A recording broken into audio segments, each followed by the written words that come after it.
क्या तरुण चुग सिर्फ राज्यसभा पहुंचे हैं या दिल्ली में उनकी एंट्री किसी बड़े प्रमोशन का संकेत है? क्या भाजपा ने एक तीर से कई निशाने साध दिए हैं? क्या मध्य प्रदेश से राज्यसभा भेजा गया नेता कल राष्ट्रीय राजनीति का बड़ा चेहरा बन सकता है?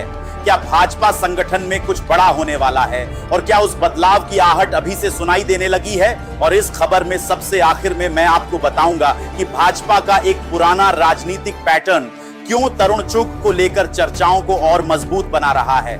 नमस्कार, मैं हूं आशुतोष शर्मा, आप देख रहे हैं राजधानी तक। दोस्तों, राजनीति में जो दिखता है वो सिर्फ एक हिस्सा होता है। अगर आपने राजधानी तक को फॉलो नहीं किया है तो अभी फॉलो कर लीजिए, क्योंकि खबर तो सब बताएंगे, राजनीति हम बताएंगे।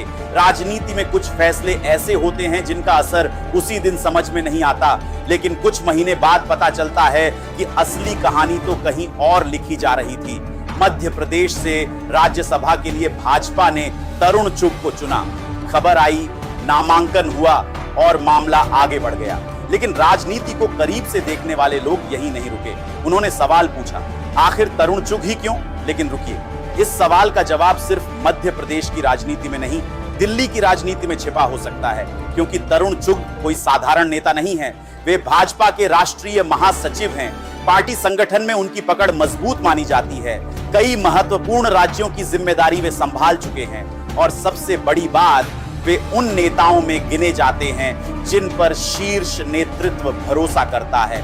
अब यहां से कहानी दिलचस्प हो जाती है। अगर सिर्फ राज्यसभा भेजना मकसद होता तो भाजपा के पास मध्य प्रदेश में कई बड़े चेहरे मौजूद थे, कई सांसद इंतजार में थे, कई वरिष्ठ नेता दावेदार माने जा रहे थे। लेकिन पार्टी ने संगठन के एक चेहरे को चुना, यानी फैसला सिर्फ चुनावी नहीं, रणनीतिक भी दिखाई देता है। दोस्तों, भाजपा में एक बात हमेशा देखी गई है, पहले संकेत दिए जाते हैं, फिर जिम्मेदारियां बढ़ाई जाती हैं और उसके बाद नई भूमिका सामने आती है। लेकिन सबसे बड़ा सवाल अभी बाकी है, क्या भाजपा तरुण चुग को भविष्य के लिए तैयार कर रही है? क्या संगठन में उनकी भूमिका और बड़ी होने वाली है या फिर मोदी सरकार के संभावित विस्तार में भी उनका नाम चर्चा में आ सकता है? अभी इसका कोई आधिकारिक जवाब नहीं है, लेकिन राजनीतिक गलियारों में चर्चा जरूर है।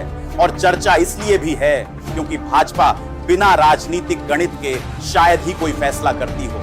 अब जरा एक और बात समझिए, राज्यसभा सिर्फ संसद का रास्ता नहीं होती। राज्यसभा दिल्ली की सत्ता के केंद्र तक पहुंचने का एक मजबूत मंच भी होती है। और जब किसी संगठनात्मक नेता को वहां भेजा जाता है तो संदेश सिर्फ इतना नहीं होता कि वह सांसद बन गया।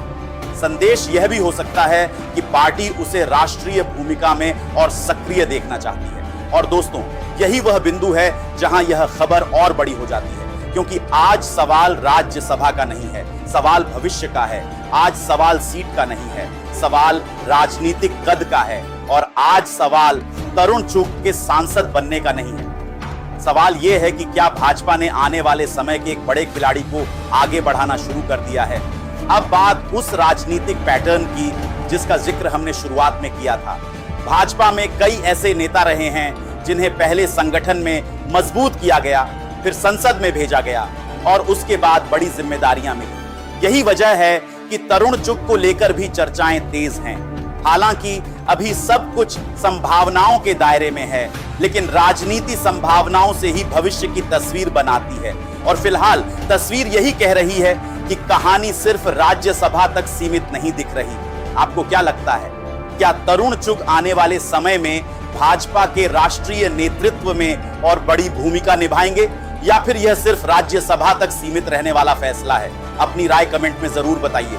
मैं हूं आशुतोष शर्मा, खबर तो सब बताएंगे, राजनीति हम बताएंगे। राजधानी तक को सब्सक्राइब करना मत भूलिए।